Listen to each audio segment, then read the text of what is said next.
ಸ್ನೇಹಿತರೆ, ಚರಿತ್ರೆ ಮತ್ತೊಂದು ವಿಡಿಯೋಗೆ ನಿಮಗೆಲ್ಲ ಪ್ರೀತಿಯ ಸ್ವಾಗತ. ಜಗತ್ತು ಯಾವ ಘಟನೆ ನಡಿಬಾರ್ದು ಅಂತ ಆತಂಕದಿಂದ ಕಾಯ್ತಿತ್ತೋ ಆ ಘಟನೆ ಆಗೋಗಿದೆ. ಇರಾನ್ ಯುದ್ಧಕ್ಕೆ ಉತ್ತರ ಕೊರಿಯಾ ಎಂಟ್ರಿ ಕೊಟ್ಟಿದೆ. ಉತ್ತರ ಕೊರಿಯಾದ ಕ್ರೂರ ಸರ್ವಾಧಿಕಾರಿ ಕಿಮ್ ಜಾಂಗ್ ಉನ್ ಸಖತ್ ಅಲರ್ಟ್ ಆಗಿದ್ದಾರೆ.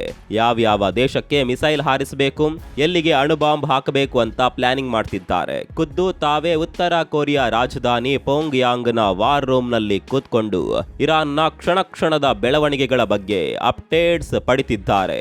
ಇದನ್ನೆಲ್ಲ ಕೇಳಿದ್ರೆ ಜೀವ ಬಾಯಿಗೆ ಬರ್ತಿದೆ ಅಲ್ವಾ? ಹೆದರಬೇಡಿ, ಇದೆಲ್ಲ ನಿಜ ಜೀವನದಲ್ಲಿ ಆಗ್ತಿಲ್ಲ.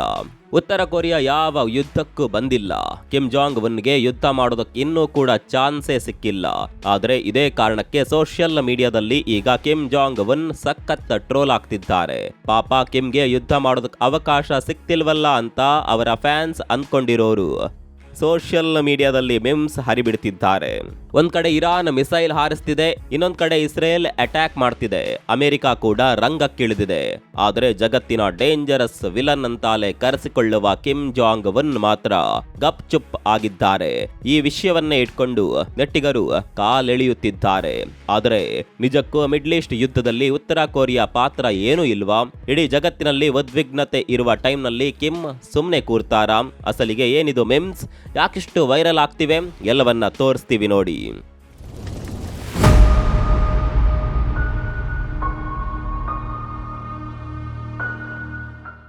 ಸ್ನೇಹಿತರೆ, ನೀವು ಹವಾ ಮೇಂಟೈನ್ ಮಾಡೋದು ಅನ್ನುವ ಮಾತನ್ನ ಕೇಳಿರಬಹುದು.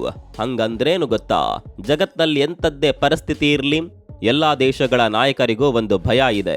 ಆಗಿದ್ದಾಗ್ಲಿ, ಆದ್ರೆ ಅವನ ಸಹವಾಸಕ್ ಮಾತ್ರ ಹೋಗಬಾರ್ದು. ಅವನನ್ನ ಕೆಣಕೋದು ಬೇಡ, ಹೊಡೆಸ್ಕೊಳ್ಳೋದು ಬೇಡ ಅನ್ನುವ ಭಯ. ಅಂತದ್ದೇ ಹವಾ ಸೃಷ್ಟಿ ಮಾಡ್ಕೊಂಡಿರೋದು ಉತ್ತರ ಕೊರಿಯಾದ ಸರ್ವಾಧಿಕಾರಿ ಕಿಮ್ ಜಾಂಗ್ ಉನ್. ಇವತ್ತು ಇಡೀ ಜಗತ್ತಿಗೆ ಮಿಡ್ಲ್ ಈಸ್ಟ್ ಯುದ್ಧದ ಬಿಸಿ ತಡ್ತಾ ಇದೆ. ಅಮೆರಿಕದಂತಹ ಸೂಪರ್ ಪವರ್ ದೇಶಗಳೇ ಯುದ್ಧದಲ್ಲಿ ಇನ್ವಾಲ್ವ್ ಆಗಿವೆ. ಆದ್ರೆ ಉತ್ತರ ಕೊರಿಯಾವನ್ನ ಮಾತ್ರ ಕೆಣಕೋದಕ್ ಧೈರ್ಯ ಇವತ್ತು ಯಾರಿಗೂ ಇಲ್ಲ. ಯಾಕೊತ್ತಾ? Nuclear power. ಕಿಮ್ ಹತ್ರ ಅಣುಬಾಂಬ್ಗಳಿವೆ ಅನ್ನೋದು ಗೊತ್ತು, ಆದ್ರೆ ಅದು ಎಷ್ಟು ಪವರ್ಫುಲ್ ಅನ್ನೋದು ಯಾರಿಗೂ ಸರಿಯಾಗಿ ಗೊತ್ತಿಲ್ಲ. ಜೊತೆಗೆ ಯಾವುದೇ ದೇಶದ ಮೇಲೆ ಹಾರಿಸೋದಕ್ಕೆ ಕಿಮ್ ಜಾಂಗ್ ಉನ್ ಹೇಸಲ್ಲ. ಆ ಗೊಂದಲ ಅಮೆರಿಕಕ್ಕೂ ಭಯ ತರಿಸುತ್ತೆ. ಘಾತಕ ಆರ್ಟಿಲರಿ. ದಕ್ಷಿಣ ಕೊರಿಯಾದ ಬಾರ್ಡರ್ ನಲ್ಲಿ ಕಿಮ್ ಸಾವಿರಾರು ಮಿಸೈಲ್ ಲಾಂಚರ್ ಗಳನ್ನ ರೆಡಿ ಇಟ್ಟಿದ್ದಾನೆ.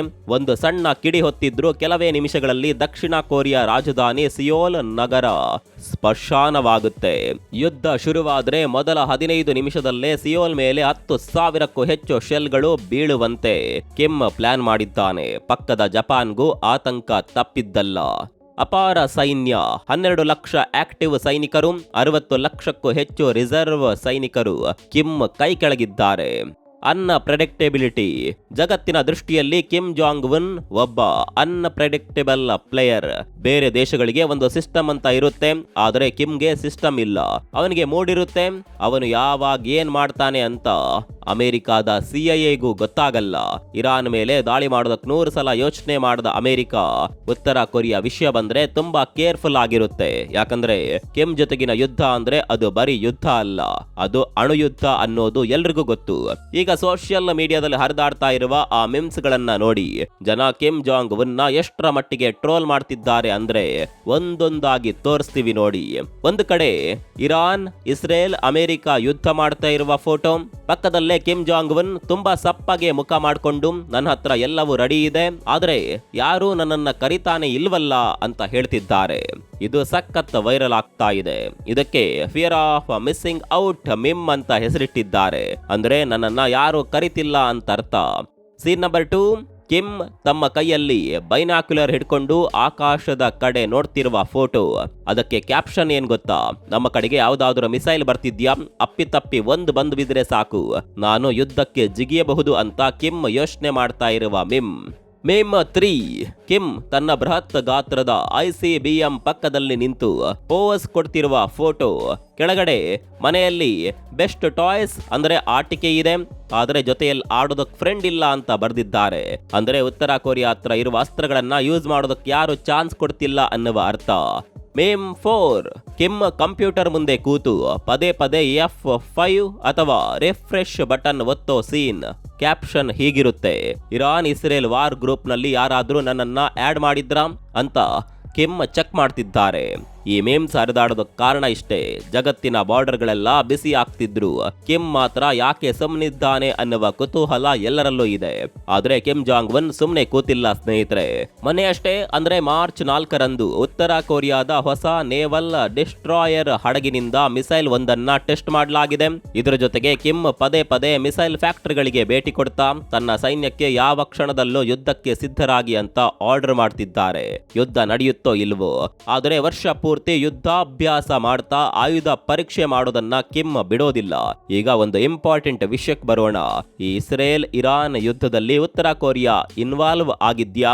ಡೈರೆಕ್ಟ್ ಆಗಿ ಇಲ್ಲದಿರಬಹುದು, ಆದ್ರೆ ಇಂಡೈರೆಕ್ಟ್ ಆಗಿ ಉತ್ತರ ಕೊರಿಯಾ ಪಾತ್ರ ಇರುವ ವಿಶ್ಲೇಷಣೆಗಳಿವೆ. ಅದು ಹೇಗೆ? ರಷ್ಯಾ ಉಕ್ರೇನ್ ಯುದ್ಧ ಶುರುವಾದಾಗಿನಿಂದ ಕಿಮ್ ಮತ್ತು ಪುಟಿನ್ ಬೆಸ್ಟ್ ಫ್ರೆಂಡ್ಸ್. ರಷ್ಯಾಗ್ ಬೇಕಾದ ಲಕ್ಷಾಂತರ ಆರ್ಟಿಲರಿ ಶೆಲ್ಗಳು ಮತ್ತು ಮಿಸೈಲ್ಗಳನ್ನ ಉತ್ತರ ಕೊರಿಯಾ ಸಪ್ಲೈ ಮಾಡ್ತಿರುವ ರಿಪೋರ್ಟ್ಸ್ ಇವೆ.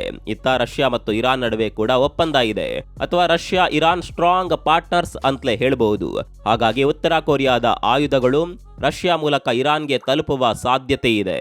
ಇನ್ನೊಂದು ವಿಷಯ ಅಂದ್ರೆ ಇರಾನ್ ಹತ್ತಿರ ಇರುವ ಶಹಾಬ್ ಮಿಸೈಲ್ಗಳು ಉತ್ತರ ಕೊರಿಯಾದ ನೋಡಾಂಗ್ ಮಿಸೈಲ್ನ ಕಾರ್ಬನ್ ಕಾಪಿಗಳು. ಅಂದ್ರೆ ಇವರಿಬ್ಬರ ನಡುವೆ ಟೆಕ್ನಾಲಜಿ ಶೇರಿಂಗ್ ಮೊದಲಿನಿಂದಲೂ ನಡೀತಾ ಇದೆ. ಸೊ ಮಿತ್ರನ ಮಿತ್ರ ನನಗೂ ಮಿತ್ರ ಅನ್ನುವ ಫಾರ್ಮುಲಾದಲ್ಲಿ ಕಿಮ್ ಒಳಗೊಳಗೆ ಇರಾನ್ಗೆ ಹೆಲ್ಪ್ ಮಾಡ್ತಿದ್ರು. ಆಶ್ಚರ್ಯ ಪಡಬೇಕಾಗಿಲ್ಲ. ಇಲ್ಲಿ ಇನ್ನೊಂದಷ್ಟು ವಿಚಾರಗಳನ್ನ ನಾವು ಗಮನಿಸಬೇಕು. ಸದ್ಯ ಉತ್ತರ ಕೊರಿಯಾ ಪರಿಸ್ಥಿತಿ ಏನ್ ಗೊತ್ತಾ? ಅಲ್ಲಿ ಜನರಿಗೆ ಒಂದು ಹೊತ್ತಿನ ಊಟ ಸಿಗೋದೆ ದೊಡ್ಡ ಸಾಧನೆ ಅನ್ನುವ ಸ್ಥಿತಿ ಇದೆ. ಆದ್ರೆ ಅಷ್ಟೊಂದು ಬಡತನ ಇದ್ರು ಕಿಮ್ ಮಿಲಿಟರಿಗೆ ದುಡ್ಡು ಸುರಿಯೋದನ್ನ ಬಿಟ್ಟಿಲ್ಲ. ಕಿಮ್ ಹತ್ರ ಭಯಂಕರವಾಗಿ ಹ್ಯಾಕಿಂಗ್ ಪವರ್ ಇದೆ. ಉತ್ತರ ಕೊರಿಯಾದ ಹ್ಯಾಕರ್ಗಳು ಜಗತ್ತಿನಾದ್ಯಂತ ಬಿಲಿಯನ್ ಗಟ್ಟಲೆ ಹಣವನ್ನ ಕ್ರಿಪ್ಟೋ ಕರೆನ್ಸಿ ಮೂಲಕ ಕದಿತಾರೆ. ಜೊತೆಗೆ ರಷ್ಯಾದಾದ್ಯಂತ ದೇಶಗಳಿಗೆ ಕಳ್ಳ ಮಾರ್ಗದಲ್ಲಿ ಆಯುಧಗಳನ್ನ ಮಾರಿ ಆ ದುಡ್ಡಲ್ಲಿ ಮಿಸೈಲ್ ಮಾಡ್ತಾರೆ. ಜನ ಊಟ ಇಲ್ಲದೆ ಸತ್ರು ಪರವಾಗಿಲ್ಲ, ಆದ್ರೆ ಮಿಸೈಲ್ ಮಾತ್ರ ಹಾರಬೇಕು ಅನ್ನೋದು ಕಿಮ್ ಪಾಲಿಸಿ. ಕೊನೆಯದಾಗಿ ಸ್ನೇಹಿತರೆ, ಉತ್ತರ ಕೊರಿಯಾ ಹಾಗೂ ಕಿಮ್ ಜಾಂಗ್ ಉನ್ ಸದ್ಯಕ್ಕೆ ಸೋಷಿಯಲ್ ಮೀಡಿಯಾದಲ್ಲಿ ಮೀಮ್ ಮೆಟೀರಿಯಲ್ ಆಗಿರಬಹುದು. ಕಿಮ್ ಜಾಂಗ್ ಉನ್ ನಗು ತರಿಸುವ ವ್ಯಕ್ತಿಯಾಗಿ ಕಾಣಬಹುದು, ಆದರೆ ರಿಯಾಲಿಟಿ ಮಾತ್ರ ತುಂಬಾನೇ ಡೇಂಜರಸ್ ಆಗಿದೆ. ಅವನು ಯಾವ ಕ್ಷಣದಲ್ಲಿ ಬೇಕಾದರೂ ಈ ಯುದ್ಧಕ್ಕೆ ಎಂಟ್ರಿ ಕೊಡಬಲ್ಲ. ಇಡೀ ಜಗತ್ತನ್ನೇ ಸ್ಮಶಾನ ಮಾಡಿದ್ರು ಆಶ್ಚರ್ಯ ಇಲ್ಲ. ಕಿಮ್ ಜಾಂಗ್ ಉನ್ ಸೀರಿಯಸ್ ಆರೋಗ್ಯ ಸಮಸ್ಯೆಗಳಿಂದ ಬಳಲ್ತಾ ಇರುವ ರಿಪೋರ್ಟ್ಸ್ ಇವೆ. ತನ್ನ ತಂಗಿಗೋ ಮಗಳಿಗೋ ಅಧಿಕಾರ ಹಸ್ತಾಂತರ ಮಾಡುವ ಸಾಧ್ಯತೆ ಇರುವ ಬಗ್ಗೆ ವದಂತಿಗಳು ಕೂಡ ಇದೆ. ಒಂದು ವೇಳೆ ಈಗ ಅನಾರೋಗ್ಯದಿಂದ ಸಾಯುವ ಪರಿಸ್ಥಿತಿಗೆ ಹೋದ್ರೆ ಕೊನೆಯ ಉಸಿರು ಬಿಡೋದಕ್ಕೆ ಮುಂಚೆ ನ್ಯೂಕ್ಲಿಯರ್ ಬಟನ್ ಒತ್ತಿದ್ರು ಆಶ್ಚರ್ಯ ಇಲ್ಲ.